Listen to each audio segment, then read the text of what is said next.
7th plenary meeting of Je déclare ouverte la 7e séance plénière de l'Assemblée générale.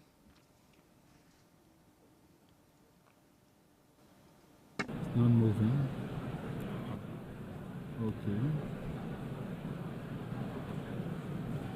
Before proceeding to the general Avant de passer au débat général, l'Assemblée générale va entendre la présentation par le secrétaire général de son rapport annuel sur l'activité de l'organisation, paru sous la cote A/79/1, au titre du point 111 de l'ordre du jour et conformément à la résolution 51/241.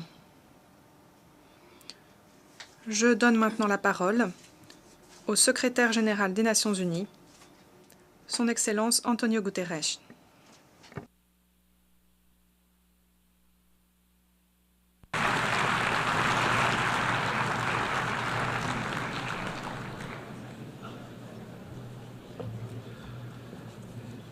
Mr. President, Monsieur le Président de l'Assemblée générale, Excellences, Mesdames et Messieurs, notre monde est pris dans un tourbillon. Nous vivons une ère de transformation aux proportions épiques et faisons face à des défis sans précédent qui exigent des solutions mondiales.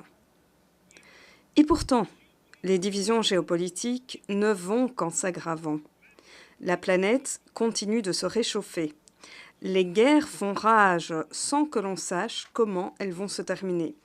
Et les gesticulations nucléaires et les nouvelles armes font planer sur nous une ombre inquiétante. Nous allons tout droit vers l'inimaginable, une poudrière qui risque d'engloutir le monde. En 2024, la moitié de l'humanité doit se rendre aux urnes. Et c'est sur l'humanité tout entière que pèsera l'issue de ces scrutins. Je me tiens devant vous, face à ce tourbillon, convaincu de deux vérités primordiales. Tout d'abord, l'état dans lequel se trouve notre monde n'est pas viable. On ne peut pas continuer ainsi. Et deuxièmement, il est possible de relever les défis auxquels nous sommes confrontés. Mais pour cela, nous devons nous assurer que les mécanismes de règlement des problèmes internationaux permettent bel et bien de régler les problèmes. Le sommet de l'avenir est un premier pas, mais le chemin à parcourir est encore long. Pour y parvenir, il faut s'attaquer à trois grands facteurs de l'insoutenabilité. Un monde d'impunité, dans lequel les violations et les atteintes menacent le fondement même du droit international et de la Charte des Nations Unies. Un monde d'inégalité, où les injustices et les griefs auxquels elles donnent jour menacent d'affaiblir les pays ou pire, de les précipiter dans le gouffre. Et un monde d'incertitude, où les risques mondiaux ne sont pas gérés, ce qui hypothèque notre avenir bien au-delà de ce que l'on peut imaginer. Ces mondes d'impunité, d'inégalité et d'incertitude sont liés entre eux et se télescopent.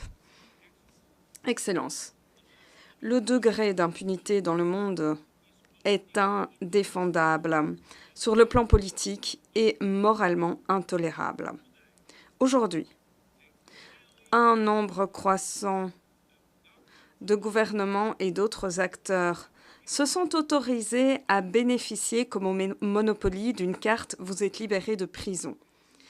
Ils peuvent fouler aux pieds le droit international, ils peuvent violer la Charte des Nations Unies, ils peuvent ignorer les conventions internationales relatives aux droits humains ou les décisions des tribunaux internationaux. Ils peuvent bafouer le droit international humanitaire, ils peuvent envahir un autre pays, dévaster des sociétés entières ou mépriser complètement le bien-être de leur propre peuple, sans que rien ne se passe. Partout, au Moyen-Orient, au cœur de l'Europe, dans la corne de l'Afrique et au-delà, c'est l'ère de l'impunité. La guerre en Ukraine s'étend et rien n'indique qu'elle va s'arrêter. Ce sont les populations civiles qui en payent le prix, À preuve, les morts de plus en plus nombreuses, les vies et les communautés brisées. Il est temps d'instaurer une paix juste, fondée sur la Charte des Nations Unies, le droit international et les résolutions des Nations Unies. Pendant ce temps, Gaza vit un cauchemar permanent qui menace d'entraîner toute la région dans le chaos, à commencer par le Liban. Nous devrions tous être alarmés par cette escalade. Le Liban est au bord du gouffre. Le peuple libanais, le peuple israélien et les peuples du monde ne peuvent se permettre que le Liban devienne un autre Gaza. Soyons clairs, rien ne peut justifier les actes de terreur abominables commis par le Hamas le 7 octobre, ni les prises d'otages, que j'ai condamnées à maintes reprises. Mais rien ne peut justifier d'infliger un châtiment collectif au peuple palestinien. La rapidité et l'ampleur du massacre,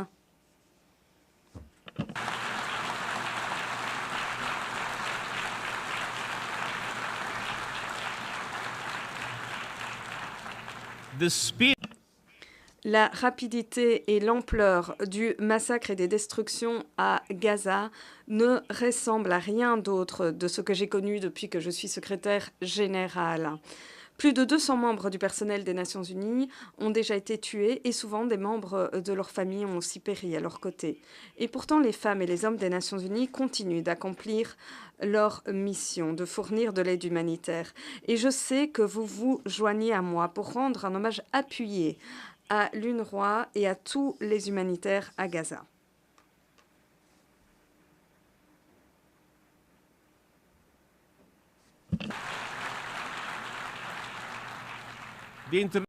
La communauté internationale doit se mobiliser pour obtenir un cessez-le-feu immédiat, la libération immédiate et inconditionnelle de tous les otages et le lancement d'un processus irréversible pour qu'une solution des deux États voie le jour.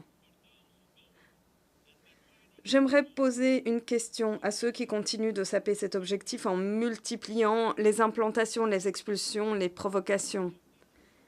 Quelle est l'alternative ? Comment le monde pourrait-il accepter que subsiste un seul État qui inclurait un si grand nombre de Palestiniens et de Palestiniennes privés de liberté, de droits et de dignité? Au Soudan, une lutte brutale pour le pouvoir a donné lieu à d'horribles violences, notamment des viols et des agressions sexuelles à grande échelle. Une catastrophe humanitaire est en train de se produire dans un pays en proie à une famine rampante. Pourtant, les puissances extérieures continuent de s'ingérer sans aucune approche unifiée pour trouver la paix. Au Sahel, l'expansion dramatique et rapide de la menace terroriste exige l'adoption d'une approche commune fondée sur la solidarité, mais la coopération régionale et internationale est en panne. Du Myanmar à la République démocratique du Congo, en passant par Haïti et le Yémen, les populations restent exposées à des violences et des souffrances effroyables, sur fond d'incapacité chronique à trouver des solutions. Nos missions de maintien de la paix opèrent trop souvent dans des lieux où il n'y a aucune paix à maintenir. L'instabilité que l'on observe en de nombreux endroits du monde est la conséquence de l'instabilité des relations de pouvoir et des clivages géopolitiques. La guerre froide était pleine de dangers, mais elle avait aussi ses règles. Il y avait le téléphone rouge, des limites à ne pas franchir et des garde-fous.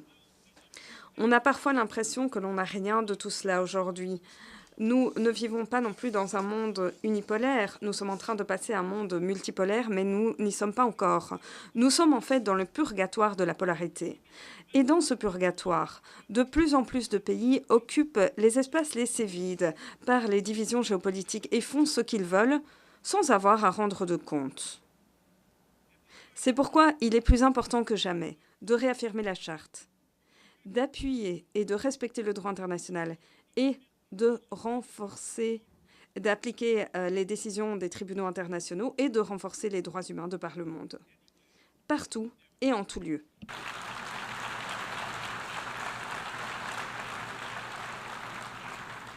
Excellences, Mesdames et Messieurs, l'augmentation des inégalités est un deuxième facteur d'insoutenabilité et une tâche sur notre conscience collective.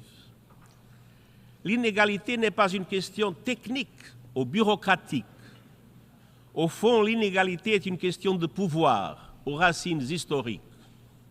Les conflits, les bouleversements climatiques et la crise du coût de la vie étendent ces racines historiques plus profondément encore. Dans le même temps, le monde peine encore à se relever de la flambée des inégalités engendrées par la pandémie.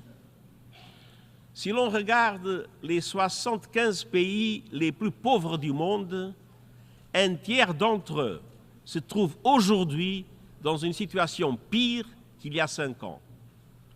Au cours de la même période, les 5 hommes les plus riches de la planète ont plus que doublé leur fortune.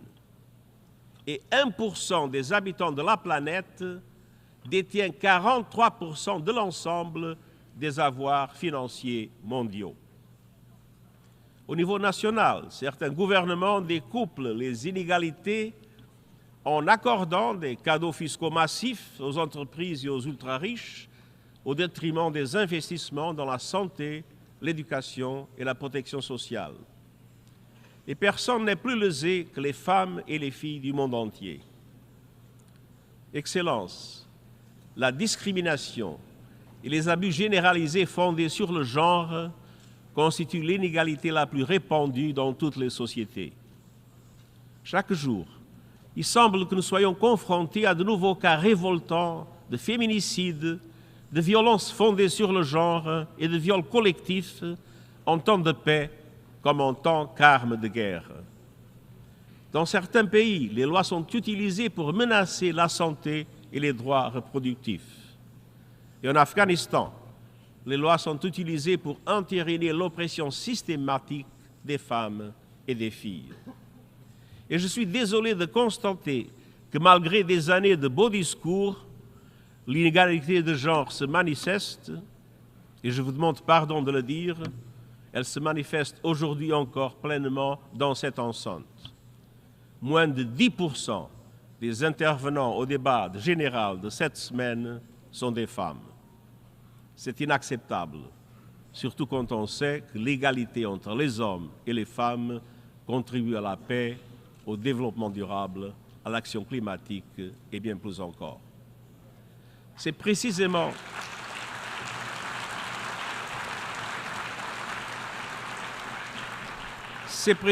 pour cela que nous avons pris des mesures spécifiques pour atteindre la parité homme-femme parmi les hauts responsables de l'Organisation des Nations Unies, objectif qui est déjà complété.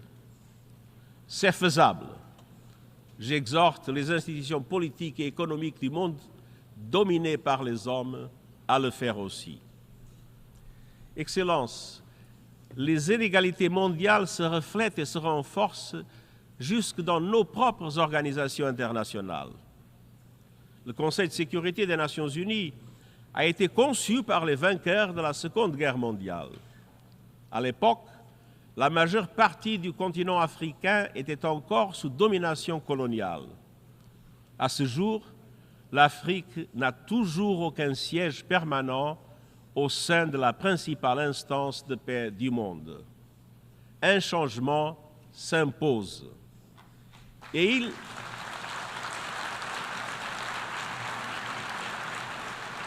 il en va de même pour l'architecture financière mondiale mise en place il y a 80 ans. Je félicite les dirigeants de la Banque mondiale et du Fonds monétaire international pour les mesures importantes qu'ils ont entreprises. Mais comme le souligne le Pacte pour l'avenir, la lutte contre les inégalités exige une accélération de la réforme de l'architecture financière internationale. Au cours des 8 dernières décennies, l'économie mondiale s'est développée et transformée, et les institutions de Bretton Woods n'ont pas suivi le rythme. Elles ne sont plus en mesure de fournir un filet de sécurité mondial, ni d'offrir aux pays en développement le niveau de soutien dont ils ont tant besoin. Dans les pays les plus pauvres du monde, le coût des intérêts de la dette dépasse en moyenne le coût des investissements dans l'éducation, la santé et les infrastructures publiques réunies. Et à l'échelle du monde, plus de 80% des cibles des objectifs de développement durable ne sont pas en bonne voie. Excellencias. Excellences, pour que l'on puisse redresser le cap, les financements mobilisés pour le programme 2030 et l'accord de Paris doivent connaître un véritable bond. Cela implique que les pays du G20 montrent l'exemple sur le plan de relance des objectifs de développement durable de 500 milliards de dollars par an. Cela implique également d'engager des réformes pour renforcer considérablement la capacité de prêt des banques multilatérales de développement, afin qu'elles puissent proposer bien davantage de financements abordables et à long terme pour l'action climatique et le développement. Cela implique de débloquer plus largement des financements pour imprévus à travers le recyclage des droits de tirage spéciaux. Et cela implique de promouvoir une restructuration de la dette à long terme. Excellences, je ne me fais guère d'illusions sur les obstacles que nous rencontrerons dans le cadre de la réforme du système multilatéral.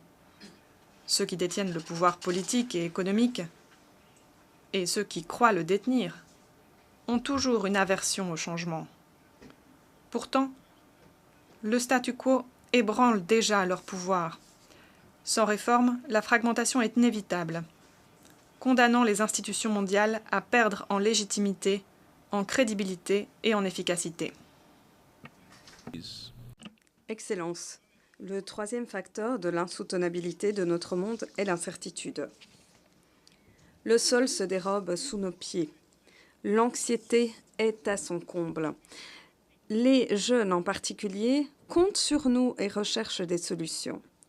L'incertitude est aggravée par deux menaces existentielles, la crise climatique et les bouleversements technologiques rapides, notamment l'intelligence artificielle.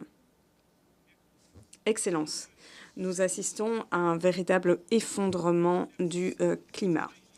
Les températures extrêmes, les incendies violents, les sécheresses et les inondations catastrophiques ne sont pas des catastrophes naturelles, ce sont des catastrophes humaines dont les combustibles fossiles précipitent l'enchaînement.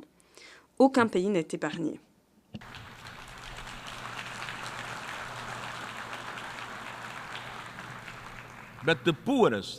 Mais ce sont les pays les plus pauvres et les plus vulnérables qui payent le prix fort. Les calamités climatiques obèrent les budgets de nombreux pays d'Afrique et leur coûtent jusqu'à 5% de leur PIB chaque année. Et ce n'est que le début. La température mondiale est sur le point de dépasser la limite de 1,5 degré. Mais si le problème s'aggrave, les solutions que l'on y apporte deviennent plus efficaces. Prenons l'exemple des énergies renouvelables. Leur prix diminue fortement, leur déploiement s'accélère et des populations voient leur quotidien transformé par une énergie propre, accessible d'un coût abordable. Les énergies renouvelables ne servent pas qu'à produire de l'électricité. Elles créent aussi des emplois et de la richesse, sont gages de sécurité énergétique et permettent à des millions de personnes de sortir de la pauvreté.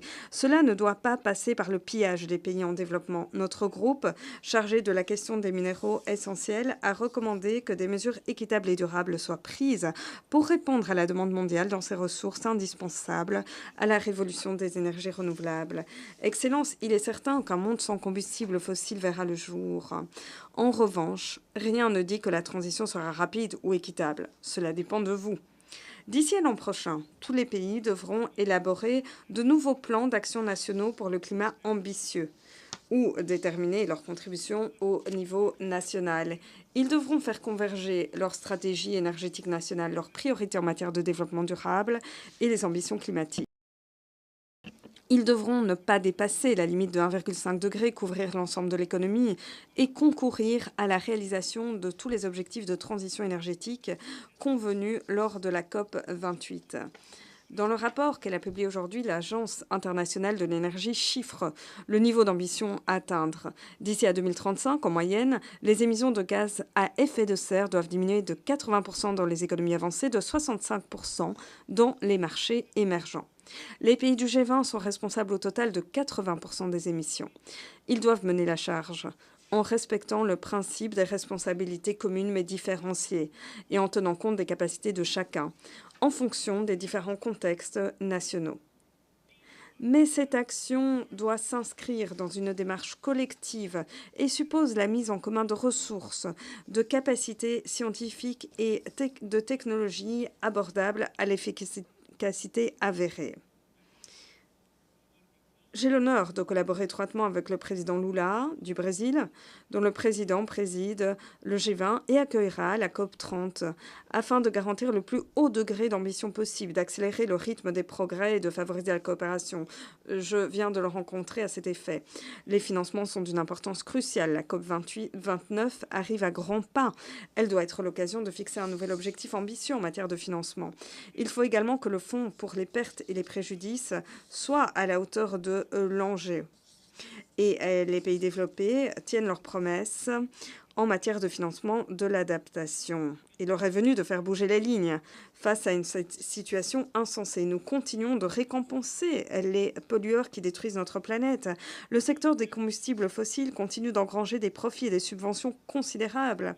Mais ce sont les populations qui supportent les coûts de la catastrophe climatique, depuis la hausse des primes d'assurance jusqu'à la perte de leurs moyens de subsistance. Je demande aux pays du G20 de mettre fin aux subventions et aux investissements liés aux combustibles fossiles et de financer à la place une transition énergétique juste, de mettre un prix au carbone et d'adapter des sources de financement nouvelles et novatrices, notamment en instaurant une redevance internationale de solidarité sur l'extraction des combustibles fossiles au moyen de mécanismes juridiquement contraignants et transparents, et ce d'ici à l'année prochaine. Et en effet, ce sont les pollueurs qui doivent payer pour les responsables lors des comptes à sonner. Excellencies. Excellence, l'essor rapide des nouvelles technologies est une autre menace existentielle dont les conséquences sont imprévisibles. L'intelligence artificielle transformera notre monde du tout au tout, le travail, mais aussi l'éducation, la communication, la culture ou encore la politique. Nous savons que l'intelligence artificielle progresse rapidement, mais où nous mène-t-elle? Vers plus de liberté ou plus de conflits? Vers un monde plus durable ou de plus grandes inégalités? Serons-nous mieux informés ou plus faciles à manipuler? Une poignée d'entreprises, et même de particuliers, ont déjà acquis un pouvoir immense grâce au développement de l'intelligence artificielle, sans avoir véritablement à rendre des comptes et sans grand contrôle. Faute de mesures mondiales pour en gérer le déploiement, l'intelligence artificielle risque d'engendrer des divisions artificielles dans tous les domaines, de donner lieu à une grande fracture entre deux Internets, deux marchés, deux économies, et ainsi de faire naître une situation où chaque pays serait contraint de choisir un camp, ce qui serait lourd de conséquences pour l'humanité tout entière. L'ONU est une instance universelle de dialogue et de consensus. Elle est particulièrement bien placée pour promouvoir la coopération en ce qui concerne l'intelligence artificielle, sur la base des valeurs de la Charte et du droit international. C'est dans cette enceinte, et nulle part ailleurs, que les membres de la communauté internationale débattent. Je salue les premières mesures importantes qui ont été prises, 2 résolutions de l'Assemblée générale, le pacte numérique mondial et les recommandations de l'organe consultatif de haut niveau sur l'intelligence artificielle peuvent asseoir les bases d'une gouvernance inclusive de l'intelligence artificielle. Ensemble, faisons de l'intelligence artificielle une force au service du bien. Excellence, rien n'est éternel, mais l'humanité a ceci de particulier qu'elle croit le contraire. L'ordre en place a toujours l'air d'être indémontable, jusqu'au jour où tout bascule. L'histoire de l'humanité a été marquée par l'essor et la chute d'empires, l'effondrement de vieilles certitudes et de véritables séismes sur le théâtre du monde. Aujourd'hui, nous allons droit dans le mur. Il est dans notre intérêt à tous et à toutes de gérer les transformations colossales qui sont en cours, de déterminer l'avenir que nous voulons et de faciliter son avènement dans le monde. Beaucoup pensent que les divergences et les divisions d'aujourd'hui sont insurmontables, que nous ne parviendrons pas à nous rassembler pour le bien commun. Vous avez prouvé que ce n'était pas le cas. Le sommet de l'avenir a montré que nous pouvons unir nos forces dans un esprit de dialogue et de compromis pour engager le monde sur une voie plus durable. Ce n'est pas une fin, ce n'est que le début. Une boussole dans la tempête. Il faut continuer sur cette lancée. Ne ménageons pas nos efforts pour lutter contre l'impunité et renforcer le respect du principe de responsabilité pour moins d'inégalités, plus de justice, pour échapper à l'incertitude et élargir le champ des possibles. Les populations du monde entier comptent sur nous. Et les générations futures nous jugeront à l'aune de ce que nous aurons accompli. Nous ne devons pas les décevoir. Nous devons être à la hauteur de la Charte des Nations Unies, de nos valeurs et principes communs et du bon côté de l'histoire. Je vous remercie.